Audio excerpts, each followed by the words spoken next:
வணக்கம். Welcome to mister review channel. Tamil cinema செய்திகள் அந்த நிகழ்ச்சிக்கு உங்களை அன்புடன் வரவேற்கிறேன். நம்ம இன்றைக்கி பார்க்கக்கூடிய முதல் நியூஸ் வந்து பார்த்துக்கிட்டோன்னா, நேற்றுக்கு வந்து பார்த்துக்கிட்டோன்னா வீர தீர சூரன் அந்த படம் வர வேண்டியதாக இருந்துச்சு.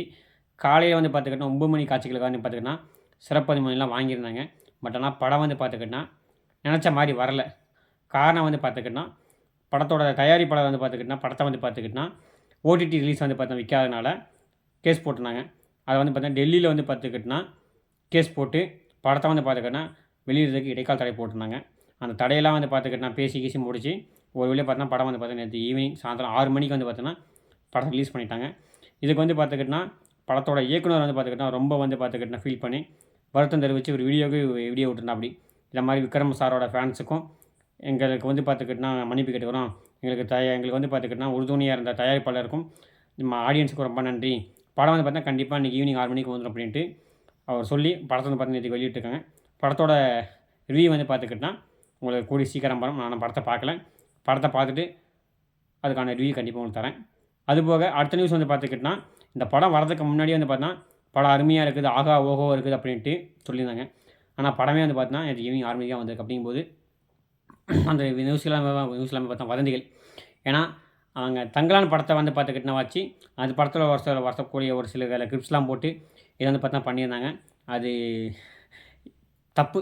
ஏன்னா வந்து பார்த்துக்கிட்டோன்னா கோர்ட் அவமதிக்கிற மாதிரி ஒரு நீதிமன்றம் வந்து பார்த்தோன்னா ஒரு இது சொல்லியிருக்குன்னா அதை நம்ம வந்து பார்த்துக்கிட்டோன்னா கடைபிடிக்காட்டி படம் வர அவமதிக்கக்கூடாது.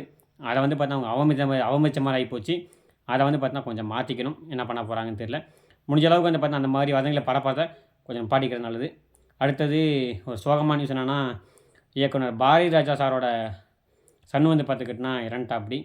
அவருக்கு வந்து பார்த்துக்கிட்டோன்னா ஆத்மா சாந்தி அடைய இறைவனை வேண்டிக்கிறேன். பாரதி ராஜா சாருக்கு எப்படி ஆறுதல் சொல்கிறேன்னு எனக்கும் தெரியாது. ஏன்னா ஏகப்பட்ட நடிகர்களும் பார்த்தா சொல்லியிருந்தாங்க. நம்ம தரப்புலையும் சொல்லிடணும். ஏன்னா அப்பா இறந்து மகன் வந்து பார்த்தா கொல்லி போடலாம். பட் மகனுக்கு வந்து பார்த்தா அப்பா கொல்லி போகிறதுங்கிறது ரொம்ப வேதனையான விஷயம்.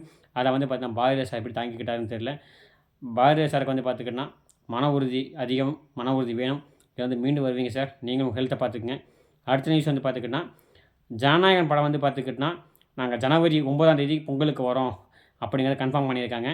அதே மாதிரி பராசக்தி படம் வந்து பார்த்தோன்னா அடுத்த வருஷம் பொங்கலுக்கு வரும் அப்படிங்கிற மாதிரி பார்த்தா தெளிவாக சொல்லியிருக்காங்க. பட் துப்பாக்கியை கொடுத்தவருக்கோடையே வந்து பார்த்தோன்னா மோத போகிறாரா அப்படிங்கிற மாதிரி ஒரு நியூஸ் புறகிட்டு இருக்குது. ஆனால் அந்தளவுக்கு விட மாட்டாங்க. இந்த நியூஸ் வந்து பார்த்தோன்னா எஸ்கேவோட காதுக்கு போகாமல் தான் இருக்கும். ஆனால் கண்டிப்பாக எஸ்கே விட மாட்டா. அப்படி மேபி வந்து பார்த்துக்கிட்டோன்னா அது தள்ளி போகிறதுக்கான வாய்ப்பு இருக்கிறத நேருக்கு நேராக போட்டி போட வாய்ப்புகள் கம்மி தான். என்ன பண்ண போகிறாங்க அப்படிங்கிறது தெரியல. ஜனநாயகன் வேறு படமாக இருக்குமே தவிர ஜனநாயகன் பராசக்தி இருக்க வாய்ப்பு மிக மிக மிக மிக குறைவு தான். என்ன பண்ண போகிறாங்க அப்படிங்கிறத பொறுத்திருந்து பார்ப்போம்.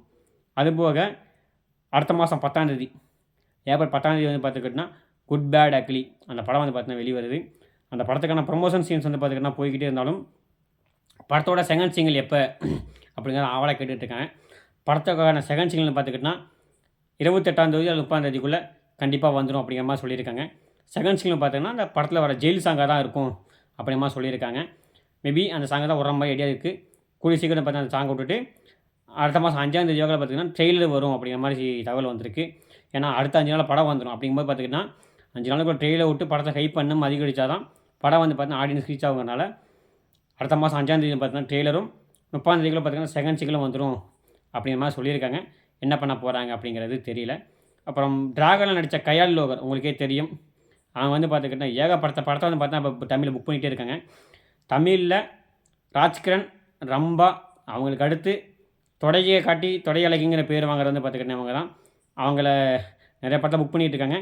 சிம்புவோட பாட்டின் படத்துக்கு வந்து பார்த்தீங்கன்னா அவங்க தான் பேசிக்கிட்டு இருக்காங்க. நடிக்கிற மாதிரி பேச்சு வந்து அடிபட்டுக்கிட்டு என்ன பண்ண போகிறாங்கன்னு தெரியல. மமிதா பைஜுவும் வந்து பார்த்துக்கிட்டோன்னா இப்போ வந்து பார்த்தீங்கன்னா நிறைய படத்தை கமிட் பண்ணிகிட்டு இருக்காங்க. அடுத்த மமிதா பைஜுக்கும் அவங்களுக்கும் வந்து பார்த்தீங்கன்னா நிறைய போட்டிகள் வரும் போல். என்ன பண்ண போகிறாங்க அப்படிங்கிறது பொறுத்திருந்து பார்ப்போம். அதே மாதிரி நம்ம சாய் அபயங்கர் அவர் வந்து பார்த்துக்கிட்டோன்னா இப்போ நிறைய படத்தை கமிட் பண்ணிக்கிட்டே இருந்தாலும் அவர் வந்து பார்த்துக்கிட்டோன்னா நம்பி கொடுத்த படம் வந்து பார்த்துக்கிட்டோன்னா சூர்யாவோட படம். அந்த படத்துக்கு பார்த்தா அவரோட முக்கியமான இசையில் வந்து பார்த்தா பண்ணிக்கிட்டு இருக்கா. அப்படி எந்த அளவுக்கு படம் வரப்போகுது அப்படிங்கிறது தெரியல. அதே மாதிரி உங்களுக்கே தெரியும் ஐபிஎல் வந்து ஆரம்பித்து போய்கிட்டு இருக்குது. அதில் வந்து பார்த்தா முக்கியமான மேட்ச்சுக்கு வந்து பார்த்துக்கிட்டோன்னா ஏதோ ஒரு முக்கியமான மேட்ச் செமிஃபைனல் அல்லது ஃபைனலுக்கு வந்து பார்த்துக்கிட்டிங்கன்னா சென்னை போனால் ஆர்ஜே பாலாஜி வந்து பார்த்தீங்கன்னா கமெண்ட்ரிக்கு கூப்பிட்டு அந்த படத்தோட சூர்யா 45 அந்த படத்தோட ஏதாச்சும் ஒரு பார்த்துக்கிட்டா ப்ரொமோஷன் பண்ணலாம் அப்படிங்கிற மாதிரி பார்த்துக்கிட்டிங்கன்னா படத்தரப்புலேருந்து பார்த்துக்கிட்டிங்கன்னா ஒரு பிளான் பண்ணிக்கிட்டு இருக்கிறதா ஒரு நியூஸ் வந்திருக்கு. அது எந்த அளவுக்கு உண்மைங்கிறது தெரியல. ஆனால் அப்படி பண்ணால் செம்மையாக இருக்கும். சென்னை அதுக்கு ஃபைனல் போகணும். அது என்ன பண்ண போகிறாங்க அப்படிங்கிறது சென்னைக்கு தான் இருக்குது, பார்ப்போம். ஆனால் எப்படி இருந்தாலும் படம் வந்து பார்த்தீங்கன்னா வெளியே வந்துடும், படத்துக்கான ப்ரொமோஷன் ஆரம்பிச்சுவாங்க. ஆனால் அந்த மாதிரி ஒரு சீனில் வச்சு பார்த்திங்கன்னா இது பண்ணும்போது அதுக்கான ரீச் அதிகமாக இருக்கும். ஸோ அதனால் ஆர்ஜே பாலாஜி அப்படி ஒரு பிளான் பண்ணிக்கிட்டு இருக்கிறதா ஒரு நியூஸ் வந்திருக்கு. அது எந்த அளவுக்கு உண்மை அப்படிங்கிறது போக போக நமக்கு தெரிய வரும். தெரிய வந்தோடனே கண்டிப்பாக சொல்கிறேன். அடுத்து வந்து பார்த்துக்கிட்டிங்கன்னா இப்போ நம்ம பிரதீப் ரங்கநாதன் அவர் வந்து பார்த்துக்கிட்டிங்கன்னா அவரோட ஹீரோவாக நடிக்கிற 4வது படத்தோட ஃபர்ஸ்ட் லுக் வந்து பார்த்துக்கிட்டிங்கன்னா அனௌன்ஸ் பண்ணியிருக்காங்க. படம் வந்து பார்த்தீங்கன்னா கூடிய விரைவில் பார்த்துக்கிட்டிங்கன்னா எடுக்க போகிறாங்க. அந்த படத்தை வந்து பார்த்துக்கிட்டிங்கன்னா இப்போ எடுக்கிறாங்க இல்லை, ஆல்ரெடி எடுத்து பாதி படம், அதாவது பார்த்தீங்கன்னா ஒரு 40% படம் வந்து பார்த்தீங்கன்னா முடிஞ்சு போச்சு. இப்போ தான் வந்து பார்த்துக்கிட்டிங்கன்னா படம் ஆரம்பித்து போய்கிட்டு இருக்க மாதிரி வந்து பார்த்தா தகவல் வந்திருக்காங்க. அதெல்லாம் கிடையாது. 40% படம் வந்து பார்த்தீங்கன்னா வெளியே எடுத்து முடிச்சிட்டாங்க. மீதி வந்து பார்த்தீங்கன்னா ஒரு 60% படம் தான் இருக்குது. அந்த படத்துக்கான ப்ரொமோஷன்ஸ் இதுக்காக தான் வந்து பார்த்தீங்கன்னா இப்படி வந்து பார்த்தா ஒரு மாதிரி இது விட்டுருக்காங்க. அதில் வந்து பார்த்துக்கிட்டு என்ன பண்ண போகிறாங்கன்னு தெரியல. அடுத்து ஜெயிலர் படத்துக்கு வந்து பார்த்துக்கிட்டிங்கன்னா நம்ம உங்களுக்கே தெரியும், மோகன்லால்னு பார்த்துக்கிட்டிங்கன்னா ஒரு முக்கியமான கேரக்டரு. அந்த கேரக்டரில் பண்ணியிருந்தா அப்படி ரஜினி சார்காக தான் பண்ணேன் அப்படின்னு சொல்லியிருந்தா அப்படி. இப்போ எம்புரான் படத்தோட ப்ரமோஷன் வந்து பார்த்திங்கன்னா கேட்கும்போது ரஜினி சார்காண்டி பண்ணினேன், மீண்டும் அந்த படத்தில் நடிக்க கூப்பிட்டா ரஜினி சார்காண்டி கண்டிப்பாக போவேன் அப்படி மாதிரி சொல்லியிருக்கா. அப்படி கூப்பிடுவாங்களா இல்லையா அப்படிங்கிறது நெல்சன் கையில் தான் இருக்குது. என்ன பண்ண போகிறாங்க எது பண்ண போகிறாங்க அப்படிங்கிறது கூடிய சீக்கிரம் தெரியும்.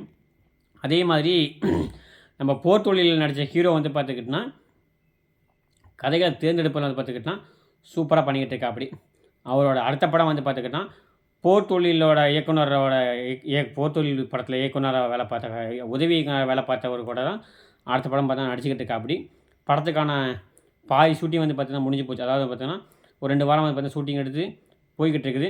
அவர் கூட பண்ணுறாங்க. கூடி சீக்கிரம் அதுக்கான அப்டேட் வந்து பார்த்திங்கன்னா கண்டிப்பாக வரும். அதே மாதிரி நம்ம அடுத்த படம் யார் கூட பண்ணலாம் ஏது பண்ணலாம் அப்படிங்கிற மாதிரி தீவிரமாக வந்து பார்த்துக்கிட்டிங்கன்னா விக்ரம் யோசிச்சுக்கிட்டே இருந்தாலும் அதுக்கான அனௌன்ஸ்மெண்ட் பண்ணி பார்த்துக்கிட்டிங்கன்னா கொஞ்ச நாள் முன்னாடி கொடுத்துருந்தாங்க. அந்த படத்துக்கான வீடியோ இது வந்து பார்த்திங்கன்னா அடுத்த மாதம் ஷூட்டிங் தொடங்குறதா ஒரு நியூஸ் வந்திருக்கு. என்ன மாதிரி பண்ணுறாங்க எது பண்ணுறாங்கிறது தெரியல. கூடிய விரைவில் வந்து பார்த்திங்கன்னா ஜூலை மாதம் நம்ம இந்த படம் வருதுங்களா, தக்லைஃப் வருதுங்களா, அந்த படத்துக்கான ஃபர்ஸ்ட் சிங்கிள் வந்து பார்த்துக்கிட்டிங்கன்னா குட் பை டாக்லி ரிலீஸ் அல்லது ஏப்ரல் 20 மேலே பார்த்துக்கிட்டிங்கன்னா வரும் அப்படிங்கிற மாதிரி ஒரு தகவல் வந்திருக்குது. அது எந்த அளவுக்கு உண்மைங்கிறது தெரியல. நாளடைவில் நியூஸ் வந்தோடனே நான் கண்டிப்பாக தெரியப்படுத்துகிறேன். இது மாதிரி சினிமா சம்மந்தப்பட்ட செய்திகள் அடிக்கடி உங்களுக்கு வேணும்னா நம்ம சேனல் சப்ஸ்கிரைப் பண்ணுங்கள். சப்ஸ்கிரைப் பண்ணால் மட்டும் பண்ணாது, லைக் பண்ணுங்கள், முழு வீடியோ பாருங்கள். நீங்கள் பார்க்குற ஒவ்வொரு முழு வீடியோவும் லைக்கும் சப்ஸ்கிரைப் தான் எனக்கு மிகப்பெரிய ஒத்துழைக்கும். அதனால் அனைவரும் சேனலை சப்ஸ்கிரைப் பண்ணிட்டு முழு வீடியோ பாருங்கள். மீண்டும் ஒரு தமிழ் சினிமா செய்திகள் நியூஸை சந்திப்போம். நன்றி, வணக்கம், தேங்க்யூ.